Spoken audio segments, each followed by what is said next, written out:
In this episode, we confront one of the most disturbing tragedies to emerge from the Gauteng High Court, the case of Amber Lee Hughes, a preschool teacher convicted of the murder and assault of a 4-year-old stepdaughter, Nada-Jane Challita. This is not only the story of a life stolen, but also of a courtroom reckoning that forced South Africa to face an uncomfortable truth, that women too can stand in the dock for crimes that society struggles to imagine them committing. In this episode, we trace the legal merits that anchored the conviction, the psychological research that explains how cases like this are too often misunderstood, and the final day of Nada-Jane's life as reconstructed in court. We also follow Hughes' shifting defense from outright denial to partial confession, and close with the implications for how victims can be better protected, believed, and supported.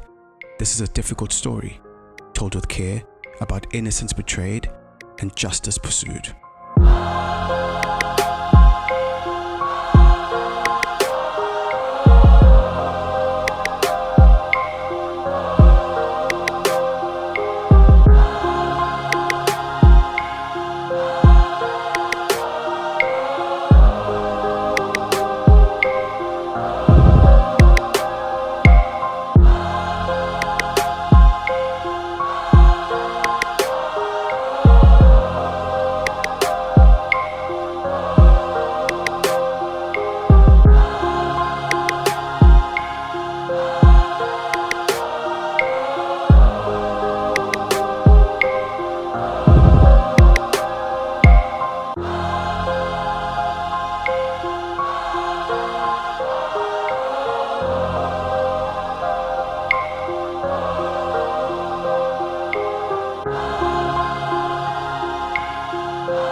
Before we dive into this gripping narrative, please take a moment to subscribe to our podcast. We'd also appreciate it if you followed our sister podcast, Unsolved Murders SA, where we delve into South Africa's most unsettling cold cases. If you enjoy our content and want to support independent journalism, please consider sending us a donation. A gift as small as a cup of coffee is highly appreciated. See the link in the description for details about how to make a donation. Your support helps us keep these stories alive, shedding light on the darkness that still grips our nation. Please take note, the views, opinions, and information expressed in this series are solely those of the individuals involved and do not necessarily represent those of Swisherpost, its parent company Our Wisherwood Publications, and its partners. Some of the content featured in this series describes details of extreme violence, therefore, viewers' discretion is strongly advised. The case of Amber Lee Hughes sits amongst the most disturbing matters to pass through South Africa's courts in recent years, not only for the brutality of the crime, but also for the contradictions in the accused's own admissions. Hughes, a 25-year-old preschool teacher, was tried and convicted for the murder and assault of a 4-year-old stepdaughter, Nada-Jane Challita. In its judgment, the High Court in Johannesburg had to carefully weigh Hughes' eventual confession against her persistent denials, forensic medical findings, and the broader domestic context in which the child lived and died. At the heart of the verdict was Hughes' admission of the fatal act. She eventually acknowledged that she drowned Nada-Jane in the bathroom of her Glen Vista home on the 23rd of January 2023, first by sitting on the child in water, then by leaving her submerged as the tap continued to run.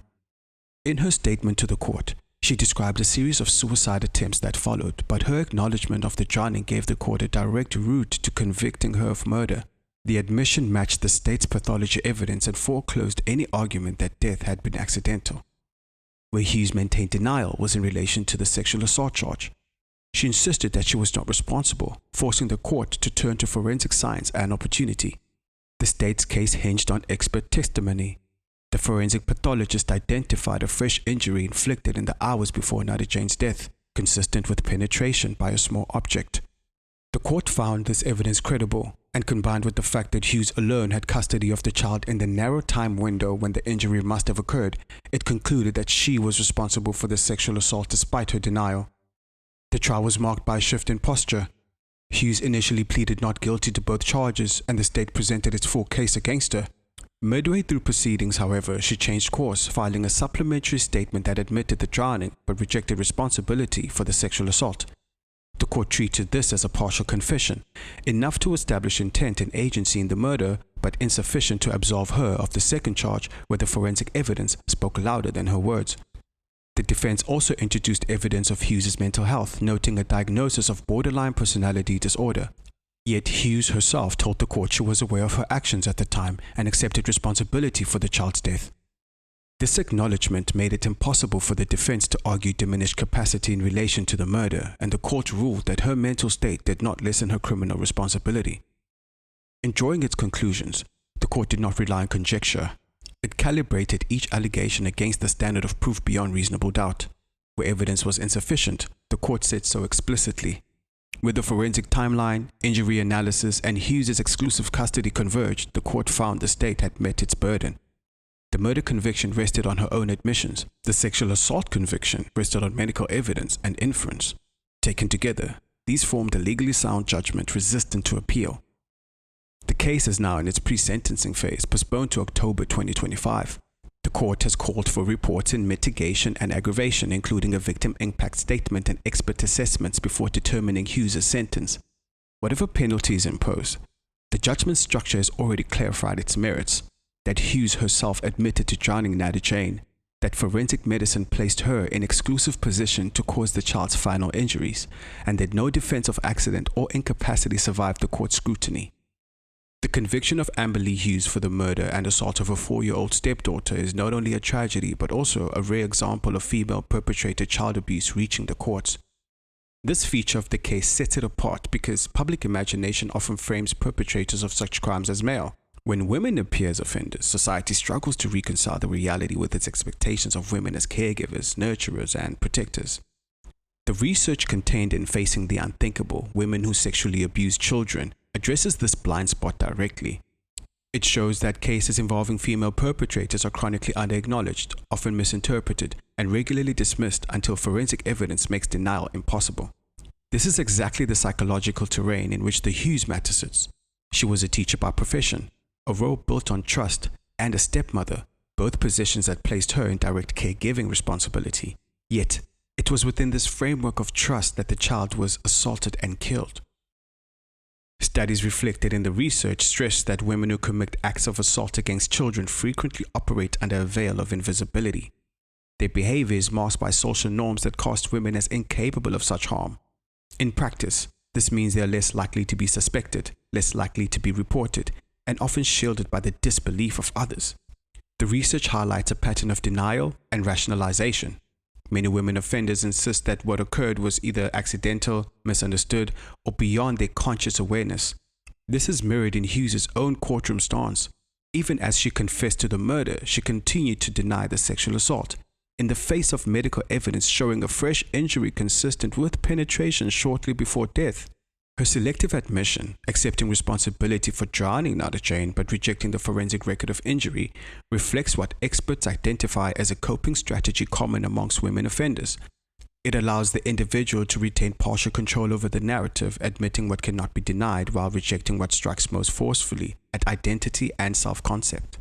The research further observes that women who offend against children often do so within context of complex personal relationships. In many cases, children become objects of resentment, displacement, or jealousy, particularly when a woman perceives the child as competing for affection or attention. In Hughes' case, child testimony painted a volatile picture of her relationship with Nada-Jane's father. Text messages revealed arguments on the day of the child's death, and witnesses described Hughes as having displayed hostility towards the child in the past. These factors align with psychological findings that female-perpetrated abuse frequently emerges not in isolation but within dysfunctional adult relationships. The child becomes collateral in conflicts between adults, and violence against the child functions as an outlet for unresolved rage.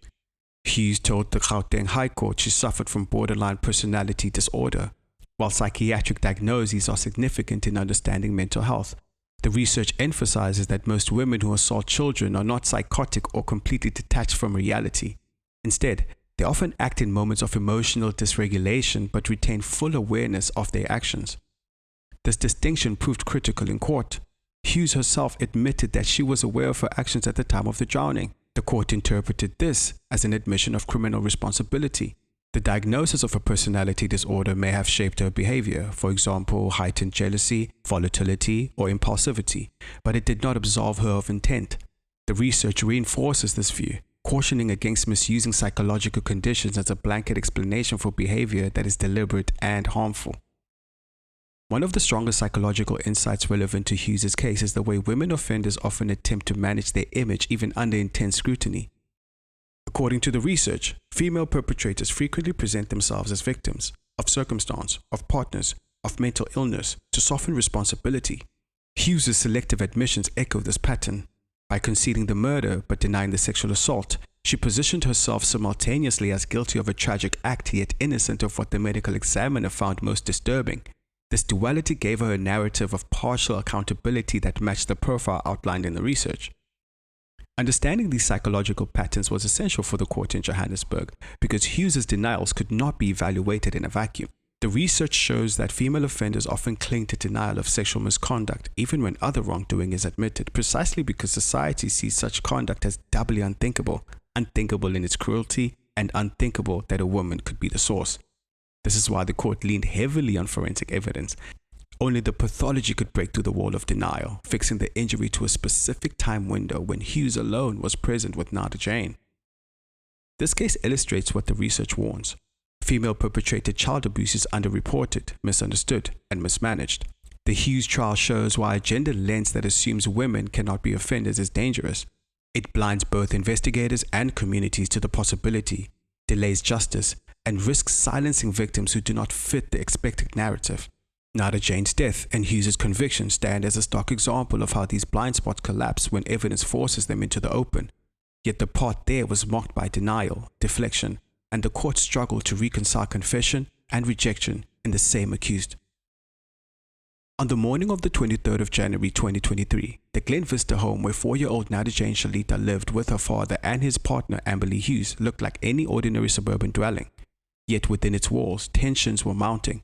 Court testimony later revealed that the adults' relationship was volatile, marked by jealousy, resentment, and conflict that often spilled over into their parenting of Nada-Jane. That morning, as her father left the house, the little girl was left solely in the care of Hughes. It was the last day of her life. Later testimony and Hughes' own admissions reconstructed what unfolded in the bathroom. Hughes described submerging the child, holding her down, and then leaving her unattended in a running bath. This was not a single rash moment. It was a sequence of deliberate acts. When the house fell silent, the final minutes of Nada-Jane's life played out behind a locked door, witnessed by no one but Hughes herself. Forensic experts filled in the gaps during trial. The pathologist's report described the cause of death as drowning. The same examination uncovered a fresh injury inflicted shortly before death, one that the court later ruled could only have occurred while the child was in Hughes' sole custody. The stark scientific finding established a grim truth. Nada-Jane had not only been killed, but also sexually assaulted. What followed the child's death was equally chilling. Hughes did not immediately call for help. Instead, she later told the court that she attempted suicide in the aftermath, a detail that prosecutors interpreted as an effort to recast herself as both perpetrator and victim. Paramedics eventually arrived to find the child beyond revival. Neighbors gathered on the street outside, bewildered and horrified at the sight of emergency vehicles in a neighborhood unaccustomed to such crime. Police investigators recorded the bathroom as a primary scene. A child's toys lay scattered in the house, ordinary reminders of a short life. Yet the images captured by detectives, a bath, a lifeless child, a distressed but evasive caregiver, would later become central exhibits in the trial. By the time the case reached the Gauteng High Court, the narrative was shaped by conflicting elements. Hughes' confessions, her denials, the scientific record, and the domestic context. The state argued that Hughes acted out of jealousy and resentment toward the child, particularly on a day when relationship tensions with her partner had boiled over.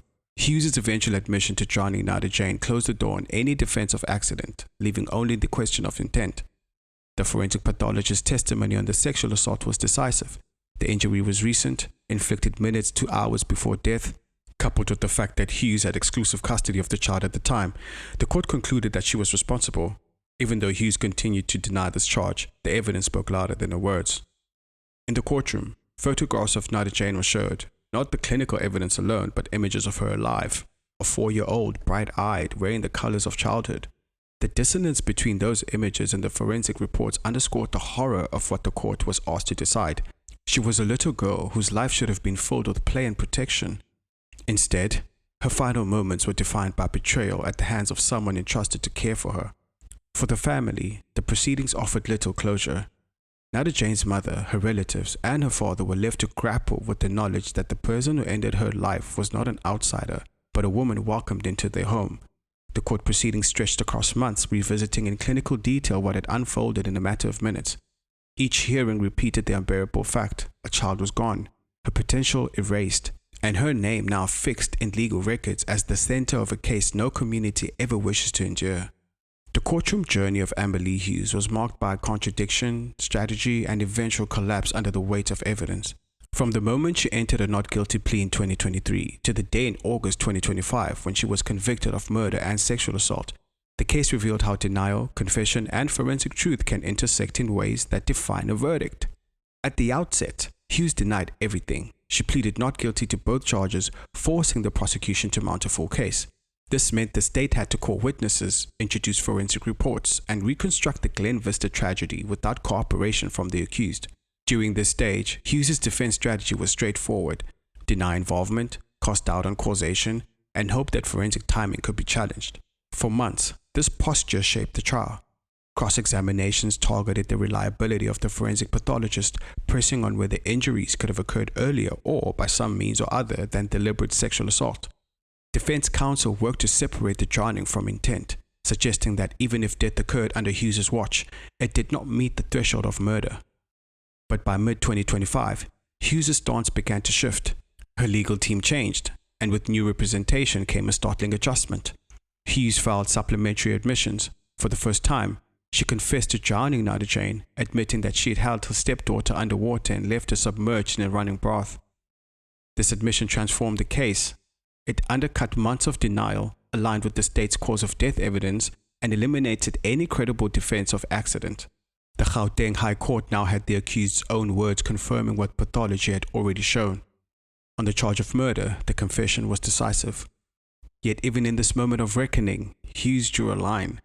She admitted to the killing, but she continued to deny the sexual assault, rejecting responsibility despite the forensic pathologist's testimony that a fresh injury had been inflicted within hours of death. The selective admission created a strange courtroom reality. Hughes was both a confessor and a denier, guilty and innocent, depending on the lens through which each charge was viewed. The court could not allow Hughes' partial confession to obscure the facts. On the murder count, her words were damning. She admitted not only to drowning the child, but to acting with awareness of her conduct. This satisfied the legal requirements for intentional murder. The claim of borderline personality disorder, raised by Hughes as part of her defense, was undermined by her own acknowledgement of responsibility and awareness. Mental health issues may have shaped her emotional volatility, but they did not absolve her of intent. On the sexual assault count, the court turned to science. It weighed the forensic expert's testimony carefully, examining the injury's characteristics and timing. The evidence fixed the harm to a period when Hughes alone had custody of the child. No alternative explanation was plausible. Against this, Hughes' denial was unsustainable. The court ruled that she was responsible, even though she refused to admit it. On the 27th of August 2025, the Gauteng High Court convicted Hughes of both murder and sexual assault. The judge underscored that the conviction rested on two pillars: her own confession to the drowning and the forensic evidence that established her sole opportunity to inflict the injury. Together, they satisfied the court beyond reasonable doubt. Sentencing did not follow immediately. The matter was postponed to October 2025 for a pre-sentencing process. This stage would involve professional reports, mitigation from the defense, and aggravating submissions from the prosecution. The National Prosecuting Authority signaled its intent to submit a victim impact report, while Hughes' team indicated they would present psychological and social assessments in an effort to soften the penalty. Throughout the trial, Hughes' demeanor became a subject of public scrutiny. Early on, she appeared confident in her denials, presenting herself as a victim of misunderstanding. Later, as the admissions came, her image shifted to that of a woman cornered by her own words. Observers noted the tension between her identity as a preschool teacher, a caregiver by profession, and the charges she faced. The paradox of her role only deepened the courtroom atmosphere, where disbelief often mingled with outrage. By the time the verdict was read, Hughes' journey had come full circle. From outright denial to partial confession, to a double conviction that left little ambiguity about her responsibility for Nada-Jane's death. The trial of Amber Lee Hughes did not only determine her guilt for the murder and sexual assault of 4-year-old Nada-Jane, it also forced South Africa to confront a subject that is rarely acknowledged: that women too can be perpetrators of serious violence and abuse against children. This recognition has profound implications for how society protects its most vulnerable. Research shows that when women commit crimes of assault against children, they are less likely to be suspected, less likely to be reported, and often less likely to be believed. The assumption that caregiving roles are incompatible with violence blinds communities to the risk. In Hughes' case, her identity as a teacher and stepmother shielded her from suspicion until the forensic record exposed the truth. The implication is clear. Safeguarding cannot be filtered through gendered assumptions. Children require vigilance, regardless of whether their caregiver is male or female. The psychological research highlights recurring patterns among female offenders: denial, partial admission, and rationalization, violence within the context of strained adult relationships where a child may be targeted as a focus of resentment or jealousy, use of positions of trust such as teachers or caregivers to gain access and opportunity. For parents, educators, and professionals, these patterns serve as warning signs. A child who becomes the target of anger during adult disputes or who shows sudden fear of a caregiver once trusted may be signaling distress. Taking such signs seriously and ensuring they are investigated is critical to prevention. The Hughes case demonstrated the decisive role of forensic medicine. Where denial persisted, science spoke clearly. The pathologist's testimony provided timing and characteristics of injury that the court could not ignore. This underscores the importance of strong forensic capacity in South Africa. When children cannot speak for themselves, it's often medical science that becomes their voice. Investment in forensic pathology, evidence handling, and timely processing is not just technical, it's an act of justice for victims. For every case that reaches a courtroom, many more remain hidden. Victims of child sexual assault often remain silent out of fear, shame, or lack of belief from those around them. This is why education is crucial. Children must be taught in age-appropriate ways to recognize unsafe behavior and to know that they can speak up. Adults, whether parents, teachers, neighbors, or professionals, must be trained to respond with seriousness, not dismissal. South Africa maintains resources such as Childline South Africa, which you can contact on 0800 055 555, a 24-hour toll-free helpline. The South African Police Service Family Violence, Child Protection and Sexual Offences units specialize in handling such cases. Non-governmental organizations and social workers are available to provide counseling and advocacy for children. Highlighting these resources is not a procedural afterthought. It's part of creating a culture where children are believed and supported. Nada-Jane's death stands as a solemn reminder of what is at stake. A little girl's life was cut short by the very person entrusted to care for her. The trial that followed exposed not only individual guilt, but also systemic blind spots. The ways in which gender stereotypes, volatile domestic relationships, and failures to recognize patterns of risk can combine into tragedy. For the court, the verdict established responsibility. For society, the challenge is broader, to ensure that children are never silenced by disbelief, and that every caregiver, regardless of gender or role, is held to the same standard of accountability. Thank you for listening to this episode. If you haven't already, please subscribe to our podcast and follow our sister show, Unsolved Murders SA, where we explore South Africa's most haunting cold cases. If our work resonates with you, consider supporting independent journalism by making a small donation. Even the value of a cup of coffee helps us continue bringing these stories to light. You'll find a link in the description with all the details.